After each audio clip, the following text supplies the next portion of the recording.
इस बार तो महागठबंधन की सरकार बनेगी भाई। अब चाचा जी जो है अंतिम पड़ाव में है। अब तो लड़ाई यहाँ बीजेपी से है। वोट के बाद मुख्यमंत्री जी को महाराष्ट्र वाला हाल करेगा, उसको तो सत्ता चाहिए ना बीजेपी को। तो यहाँ तो लड़ाई है और बिहार के लोग समझ रहे हैं, दिल्ली नहीं है। जब सरकार से हम हट गए, नीतीश जी पलटी मार दिए, तो ये ब्यूरोक्रेट क्या किया है। मैं बार बार कहता हूं कि इस राज्य को खोखला कर रहा है ब्यूरोक्रेट। मुख्यमंत्री जी को नहीं बुझा रहा है, अब तो बेचारे अंतिम पड़ाव में है। अब नीतीश कुमार जी कहाँ चल गए? बीजेपी के गोद में। जीतन मांझी बीजेपी के गोद में। चिराग पासवान जी बीजेपी के गोद में। गरीब का लड़ाई लड़ने वाला बिहार में कौन पार्टी है? राष्ट्रीय जनता दल। एक तरफ आप कहते हो कि 6,000 जिसका मंथली इनकम है महीना, उसको हम इस सहायता राशि देंगे, और दूसरी तरफ 72,000 टारगेट कर देते हो कि 72,000 रुपए जिसका आमदनी है साल का, और अफसर को कह देते हो कि 1 लाख से कम का जो है आय प्रमाण पत्र नहीं बना। इसका मतलब मंशा साफ है कि तुम गरीब के साथ छलावा कर रहे हो, धोखा दे रहे हो गरीब को।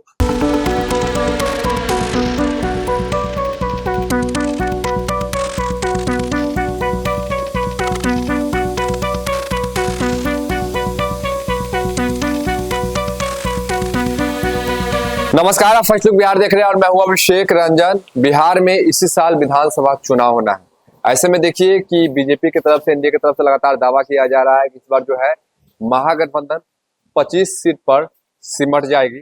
वही बात करेंगे तो महागठबंधन की, तो उनका कहना है कि 200 पार, यानी कि इस बार तेजस्वी की सरकार बनेगी। ऐसे में हमारे साथ बातचीत करने के लिए मीनापुर से राजद विधायक मुन्ना यादव, इनसे बातचीत करते हैं कि इनके क्षेत्र में भी चुनाव है, ये विधायक भी है और इस बार ये मैदान में उतरेंगे। तो सबसे पहले आपके क्षेत्र से ही चर्चा करते हैं, इस बार चुनावी मैदान में उतरेंगे, तैयारी पूरा है ना? हम लोग तो तैयारी में रहते ही है बराबर। सिपाही का काम क्या है? हमेशा तैयार रहना। कोई ऐसा थोड़े है कि हाँ हम लोग सिपाही नहीं है, कहीं से बाहर से सिपाही लाना है। यहाँ तो सिपाही है, हमेशा तैयारी में रहते हैं हम लोग चुनाव में। काम सब हुआ है, काम कुछ बचा हुआ है? बिहार में सबसे ज्यादा सड़कें बनी है, सर्वे का रिपोर्ट है ग्रामीण कार्य विभाग का। बिहार में सबसे ज्यादा सड़कें अगर बनी है तो मीनापुर में बना है, मीनापुर विधानसभा। पुल पुलिया भी सबसे ज्यादा बना है। अभी ड्रीम प्रोजेक्ट मेरा था कि हथियावर पुल, तालीमपुर पुल और चांदपरना पुल का डिमांड मैं शुरू से करते जा रहा हूँ। 2017 में जब डिप्टी सीएम थे तेजस्वी जी, तो साहेबगंज में बोले थे कि चांदपरना घाट पर पुल बनेगा। तुरंत जो है उसका मट्टी टेस्ट हुआ, डीपीआर 109 करोड़ का डीपीआर तैयार हुआ। 17 के बाद 18 में सरकार चली गई, बहुत जस के तस रह गया। कई बार हमने मुख्यमंत्री जी से भी इस पुल के लिए मांगा था, डिमांड किया था, लेकिन अब दोनों तरफ से अप्रोच रोड बन गया है। फिर इधर हम कई बार विधानसभा में भी बात किए हैं, क्वेश्चन भी डाले, तो हमको लगता है कि अब मेरा चांदपरना पुल भी बनने के कगार पर है। क्योंकि कल हम पदाधिकारी लोग से बात हुई थी, पदाधिकारी लोग गया था, मट्टी टेस्ट लिया है, अब डीपीआर तैयार होगा। तो उस प्रोजेक्ट को 45 करोड़ के लगभग डीपीआर तैयार करके मैं चुनाव से पहले उसका कोशिश कर रहा हूँ कि शिलान्यास करवा दूं। चुनाव जब आएगा उसके बाद मैदान में बहुत सारे प्रत्याशी उतारेंगे, तो कहीं ना कहीं जब प्रत्याशी उतरेंगे मैदान में तो आपकी कमियां को जनता के सामने रखेंगे। तो अच्छी बात है ना, हमारा कमियां ढूंढे ना लोग, कि मैं काम किया कि नहीं किया, लोगों के साथ कैसा व्यवहार रहा, लोग के सुख दुख में शामिल रहा कि नहीं रहा। कमियां ढूंढे, हम तो चाहते हैं कि ढूंढ करके बोले। पिछला बार एक कमी मेरा ढूंढा था लोग कि मीनापुर विधायक 5 साल में मीनापुर हाई स्कूल को नहीं सुधार पाए, भवन जर्जर है। तो कम से कम इतना तो हमको याद था कि लोगों का जब आशीर्वाद मिला हमको, दोबारा जब हम सदन में पहुंचे, तो सबसे पहले मेरे दिमाग पर था कि मीनापुर हाई स्कूल को सुसज्जित किया जाए। और जब चंद्रशेखर बाबू, जब हम लोग मंत्री बने, सरकार में आए हम लोग, चंद्रशेखर बाबू मंत्री थे, 2 करोड़ 14 लाख रुपया का भवन हम लाए मीनापुर हाई स्कूल में। तो हमने सुसज्जित किया मीनापुर हाई स्कूल को। और मैं तो कहता हूँ विपक्षी को कि वो हमारे खिलाफ कुछ बात बोले कि हम उसको धर पकड़े। कहाँ बोलता है कोई आदमी? सबसे ज्यादा सड़क बना, सबसे ज्यादा पुल पुलिया बना, 4 थाना का निर्माण करवाया, सारा चीज। अब 4 पावर ग्रिड लाया, यहाँ पावर ग्रिड भी 4 गो बनवाया। कुछ चीज ऐसा था, जैसे ITI कॉलेज मेरा पास है, भवन 2 बार हम दे दिए, 2 बार जमीन दे दिए, 2 बार रिजेक्ट कर दिया। अब कुछ चीज ऐसा है कि जमीन की उपलब्धता नहीं होने के कारण हमारा काम नहीं हो रहा है, लेकिन उस पर भी हम प्रयासरत हैं और मीनापुर को सुसज्जित रखना है। क्या कि जब चुनाव में आप उतरेंगे, चुनाव के समय आएंगे तो देखा जाता है कि जब एनडीए वाले होते हैं वो तो मंत्री को उतार देते हैं, सांसद को उतार देते हैं प्रचार प्रसार के लिए। किसी प्रकार से जो सामने वाला प्रत्याशी है उसका माहौल खराब कर दो, उसका वोट जो है अपने पाला में कर लो। देखिए, हमारे 10 साल के इस पीरियड में, जो विधायकी आवर में, हमने सबसे पहले मिटाया है कि हम क्रिमिनल, किडनैपर और बलात्कारी से दोस्ती नहीं करते, उसको अपने साथ नहीं रखते। मीनापुर के शांति से कोई समझौता नहीं। जाति उन्माद को खत्म किया, हर जाति हर धर्म के लोगों से भाईचारा बना रहे, सबसे साथ मिलना जुलना, सबका काम करना, ये कोशिश हमारी रही है। और आगे भी अगर मीनापुर की जनता का आशीर्वाद रहेगा तो आगे भी ऐसे ही निरंतर चलता रहेगा। यानी चुनाव इस बार फिर से उतरेंगे, चुनाव जीतेंगे? अरे, इस बार तो महागठबंधन की सरकार बनेगी भाई। अब चाचा जी जो है अंतिम पड़ाव में है। अब तो लड़ाई यहाँ बीजेपी से है। बीजेपी तो मुख्यमंत्री जी को मोहरा बनाए हुए है। वोट के बाद मुख्यमंत्री जी को महाराष्ट्र वाला हाल करेगा। उसको तो सत्ता चाहिए ना बीजेपी को। तो यहाँ तो लड़ाई है और बिहार के लोग समझ रहे हैं, दिल्ली नहीं है। बिहार के लोग समझ रहे हैं कि बीजेपी का खेल क्या हो रहा है। तो हम लोग उसके लिए लड़ने के लिए तैयार हैं, सतर्क हैं। और ये जनता इस बार मूड बना ली है कि नहीं, अब 20 बरस 19 बरस अब होया है जिस आदमी को, अब नया चेहरा, नया आदमी आवे, नया उमंग लेकर के नौजवान आदमी आएगा, राज्य का विकास करेगा। बीजेपी वाले तो कह रहे हैं कि दिल्ली वाला हाल होगा, पूरा रोड मैप प्लान सब तैयार हो गया है। जिस प्रकार से दिल्ली में सरकार बना उस प्रकार से फिर से बिहार में एनडीए की सरकार बनी। दिल्ली बिहार को दिल्ली न समझे। बिहार को ज्ञान का धरती भी कहा गया है और देवों का भूमि भी कहा गया है। यहाँ दिल्ली वाला चाल नहीं चलने वाला है। और बिहारी जो है वो कहा गया है कि एक बिहारी सब पर भारी। बिहारी को आसानी से न ले लो। वो दिल्ली जीत करके आए हैं ना, उनका अश्वमेध रथ जो है फिर बिहार रोकेगा। फिर बिहार रोक देगा? बिल्कुल रोकेगा। यहाँ तेजस्वी का सरकार बनना तय है। जिस समय लालू यादव रोके हुए थे अडवाणी का रथ। अरे, वो अडवाणी जी का तो धर्म वाला रथ वो तो हिंदू मुस्लिम कर रहे थे। फिर ये भी सब लोग तो अडवाणी के चलन है भाई। नरेंद्र मोदी जी, इन्हीं को जिस समय गुजरात दंगा हुआ, वाजपेयी जी ने कहा था कि मोदी ने राज धर्म का पालन नहीं किया, तो आडवाणी जी इनको बचा लिए थे। तो उस समय मुख्यमंत्री से हटने वाले थे। तो ये सब कोई आडवाणी जी के चेला है ये लोग। तो ये अपना जो ईडी, सीबीआई, आईटी, ये सारा सिस्टम जो लगाएंगे विधायक लोगों पर, चाहे पूरे राज्य में जो इनका खिलाफ में रहेगा उस पर, बिहार का लोग डरने वाला नहीं है। बिहार की मानसिकता है, बिहार के लोगों का, हमारी माँ बहनों का, नौजवानों का, बुजुर्गों का, कि एक बार तेजस्वी सरकार। अच्छा, 2500 रुपया का आप लोग भी ऐलान किए थे कि 2500 माई बहन को देना है। दिल्ली में बीजेपी ने ऐलान कर दिया कि 2500 रुपया माई बहन को हम लोग भी अरे देंगे। भाई, नरेंद्र मोदी जी ने तो ऐलान किया था कि हम 15-15 लाख रुपया हर खाता में देंगे। ऐलान किए थे कि नहीं? हम किया है। कौन किया था? 15 को रुपया आया।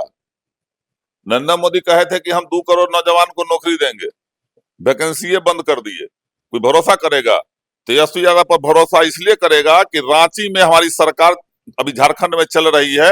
आप पता लगा लीजिए कि वहां मैया सम्मान योजना चल रहा है, जहां 4 किस्त जो है चला गया अभी तक 25-25 रुपया हर माँ बहन को।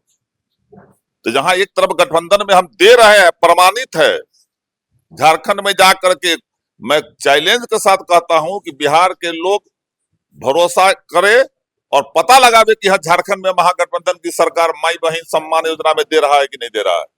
अगर झारखंड में हमारी सरकार है, वहां दे रहा है, बिहार में भी हमारी सरकार बनेगी। हम यहाँ भी मैया माई बहन मान योजना के तहत 2500 रुपया हर माँ बहन के खाता में भेजेंगे। कल संबित पात्रा मुजफ्फरपुर आए हुए थे। उन्होंने कहा कि बजट में बिहार को बहुत कुछ दिया गया, मखाना बोर्ड दिया गया, बहुत सारा चीज दिया गया। विपक्ष वाले सीबीसी पर हल्ला करते रहते। भाई, हमको एक चीज समझ में नहीं आता है, बिहार आज भी पिछड़ा राज्य है, आर्थिक रूप से भी। और इतना बड़ा पिटारा सब खोल रहा है तो खाली भाषण हो रहा है क्या? अभी मुख्यमंत्री जी घूम रहे हैं तो कोई ऐसा जिला है जहां 200, 400, 500 करोड़ से कम का सौगात दे रहे हैं? प्रधानमंत्री जी आएंगे तो वो 1000 लाख करोड़ के सौगात देंगे। इस सौगात सब सुनते सुनते अब हम लोग उब गए हुए हैं। और हम ही नहीं, हमारे बिहार की जनता भी उब गई है। गरीबी बढ़ रही है, देश में बेरोजगारी बढ़ रही है, किसानों की हालत दयनीय होती जा रही है। और इस सौगात कहां से बट रहा है? समझ में नहीं आ रहा है। कोरोना काल में जिस समय सुप्रीम कोर्ट के आदेश पर मुफ्त में अनाज बांटा गया था, कितना अनाज बांटा गया था? पूरे देश में 24 करोड़ लोगों को अनाज दिया। अब कितना है? 82 करोड़ लोग अनाज लेता है। तो ये भूखमरी बढ़ता जा रहा है। किसान जो है आत्महत्या कर रहा है, नौजवान बेरोजगार होकर रोड पर घूम रहा है, और इस सौगात कहाँ बंट रहा है? रोजगार दो, नौकरियां दो, किसान का आय दुगुना जो सकारे थे वो दुगुना कैसे होगा उस पर विचार करो। तो कोई विजन इस सब के पास नहीं है। झूठ बोलना, हिंदू मुस्लिम करना और सत्ता पर काबिज होने का मंशा रखना, इसके अलावा कुछ सोच नहीं है। अभी अभी हाल फिलहाल में ऐड निकला है कि लघु उद्योग योजना के तहत 2 लाख रुपया व्यापार करने के लिए दिया जाएगा, जिसमें जिसका भी मतलब कि सालाना आय 72,000 रुपया आप हो। हमको एक बार बताओ, महागठबंधन की सरकार थी, जाति जनगणना हुआ? जाति गणना हुआ कि नहीं हुआ? तेजस्वी जी ने करवाया जाति गणना बिहार में, मुख्यमंत्री जी नीतीश कुमार जी के पहल पर उनसे करवाया गया।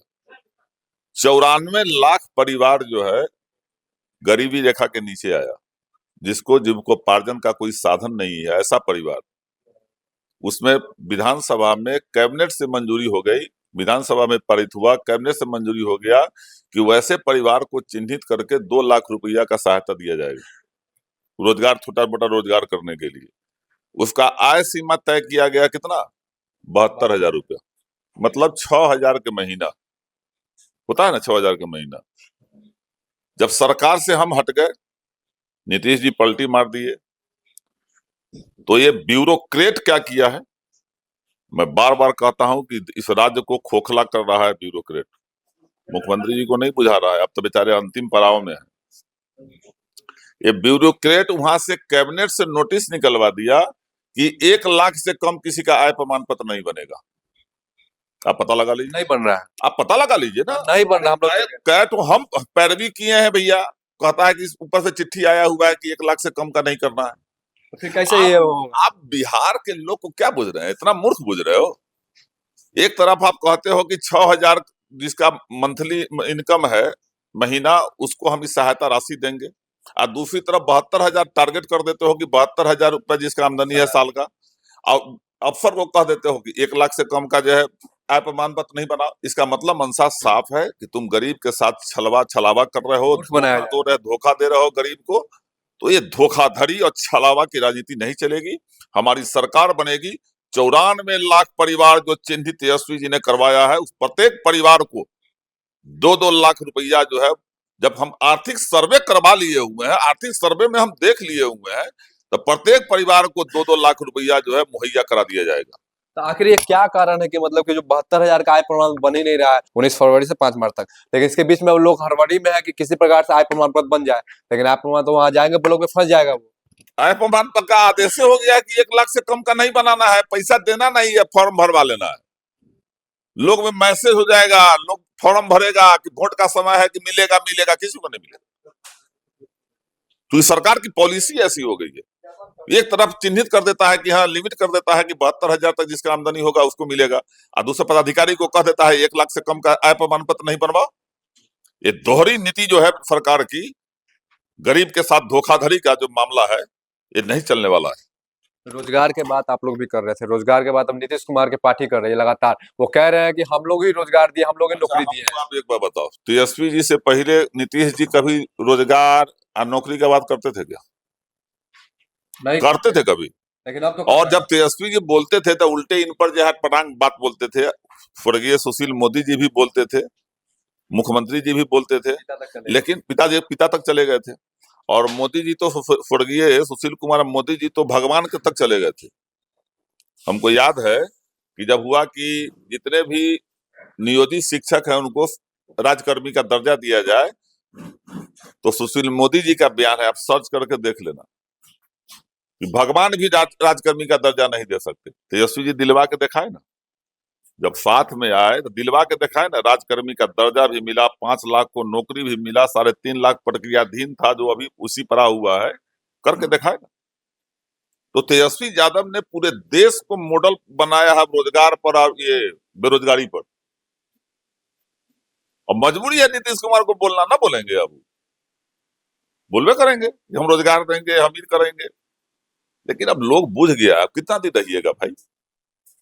अब 20 साल 19 साल आप मुख्यमंत्री रहे, अब अंतिम क्षण तक वहीं रहिएगा? अब आपकी मानसिक स्थिति खराब हो गई है, आपको कोई चीज याद नहीं रहता, जैसा कि जानकारी मिला है कुछ लोगों से। तो अब बिहार को बकसिए, अब नया पीढ़ी के लोग को आने दीजिए, नया जोश के साथ। जो दुनिया देखा है कि हाँ तेजस्वी जी ने 17 महीना में काम किया है, आगे काम करेगा, बिहार जो है प्रगति के रास्ते पर जाएगा। अब बिहार का प्राण छोड़े ही लोग।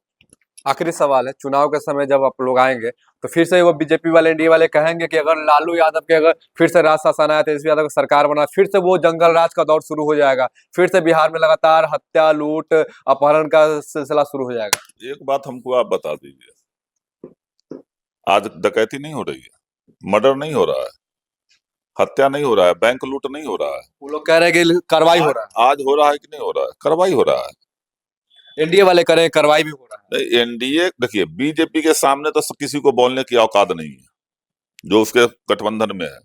अब नीतीश कुमार जी कहाँ चल गए? बीजेपी के गोद में। जीतन मांझी बीजेपी के गोद में। चिराग पासवान जी बीजेपी के गोद में। गरीब का लड़ाई लड़ने वाला बिहार में कौन पार्टी है?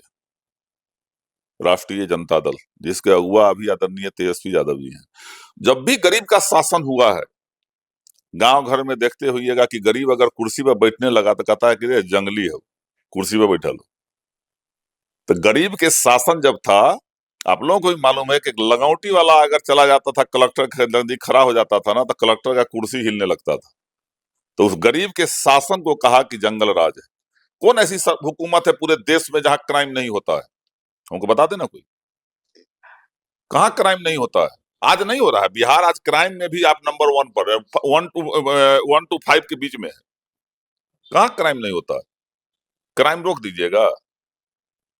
कोई भी देश का, कोई भी विश्व का कोई भी ऐसा राष्ट्र बताओ कि जहाँ क्राइम नहीं होता है। चाहे भारत का कोई भी ऐसा राज्य बताइए जहाँ क्राइम नहीं होता है। तो उस समय होता है कि क्राइम अगर अभी हुआ तो अभी उसको जो है पाट दिया जाता है। आपके चैनल से भी, मीडिया उडिया से भी जिला जिला पाट दिया गया है। आप मीडिया वाला भी आप लोग जो है बीजेपी के दबाव में रहते हैं। अगर उस समय लालू जी के समय में छोटा कोई घटना हो जाता था पूरे बिहार के लिए खबर तो पूरा बिहार के लिए खबर बनता था। लगातार मीडिया उफान मारे हुए है, हम लोग देखे हुए हैं। तो हम लोग इससे घबराने वाले नहीं है। बिहार की जनता आज भी, क्या कारण है कि लालू जी और तेजस्वी जी के साथ खड़ा है? वो जानता है कि सामाजिक न्याय लालू जी दिए, कुर्सी पर बैठने का अधिकार लालू जी दिए, बोलने का अधिकार लालू जी दिए। तो आर्थिक न्याय का रथ जो है तेजस्वी यादव का निकल गया है। आर्थिक न्याय, जब तेजस्वी जी मुख्यमंत्री होंगे तो बिहार की जनता को आर्थिक न्याय देंगे। अफसरशाही पर लगाम लगेगा सरकार अरे में। भाई, वो तो सब जान रहा है। आप बिहार से चले जाओ, बिहार में घूम जाओ सब जगह। अब बोलो कि हाँ अफसरशाही पर लगाम के लिए क्या करना होगा, तो लोग एक एक बात बोलेगा कि हाँ तेजस्वी का सरकार होगा, कि तेजस्वी का सरकार होगा, अफसरशाही पर लगाम होगा। वो सब बिहार के लोग जानता है। वो जो वोट नहीं भी देने वाला है ना, वो भी जानता है कि तेजस्वी यादव की सरकार होगी तो ब्यूरोक्रेसी खत्म होगा, अफसरशाही खत्म होगा। वो सब जानता है। इसे जनता मूड बना ली है 2025 नीतीश फिनिश, और 2025 में तेजस्वी यादव की ताजपोशी होनी तय है। बिहार की जनता ने मूड बना लिया है। अभी कितनों आए बाएं करे मीडिया, प्रचार तंत्र तो भाई बीजेपी के पास जाते हैं, पैसा जाते हैं, प्रचार तंत्र और पैसा जितना बोल ले।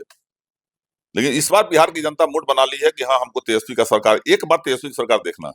तो आप सुन रहे थे राजद विधायक मुन्ना यादव को, जो मीनापुर से विधायक है। ऐसे में देखिए कि इन्होंने साफ तौर पर बीजेपी पे हमला बोला। इसके साथ साथ उन्होंने कहा है कि इस बार जो है तेजस्वी यादव की ताजपोशी होगी और बिहार के मुख्यमंत्री तेजस्वी यादव बनेंगे और अफसरशाही पर भी लगाम लगेगा और गरीब और जनता की सरकार बनेगी, यानी कि गरीबों की सरकार बनेगी, जनता की सरकार बनेगी और बिहार में विकास प्रगति यात्रा पर दिखेगा। बने रहिए फर्स्ट लुक बिहार के साथ आगे भी खबरों के लिए। तब तक के लिए नमस्कार।